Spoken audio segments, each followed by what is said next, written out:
আমাদের বাংলাদেশের শত্রু আওয়ামী লীগ এবং ইন্ডিয়া।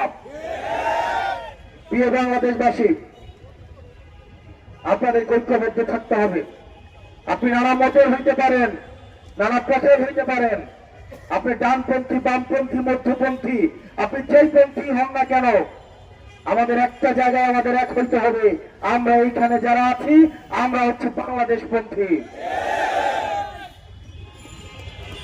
আপনি কি হাত উপরে বাঁধবেন নাকি মাঝে বাঁধবেন? আপনি কি হাত ছেড়ে নামাজ পড়বেন নাকি বেঁধে নামাজ পড়বেন?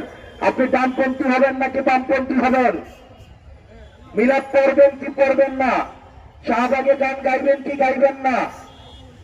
এই কালচারাল ফাইট গুলো বাংলাদেশে এনে মনে রাখতে হবে, এগুলো ফ্রিঞ্জ এলিমেন্ট আমাদের মধ্য দিয়ে আমাদের জাতীয় ঐক্যকে বারবার প্রশ্নবিদ্ধ করা হয়। আমাদের সামগ্রিক স্বার্থ আমাদেরকে শত্রু চিহ্নিত করতে হবে।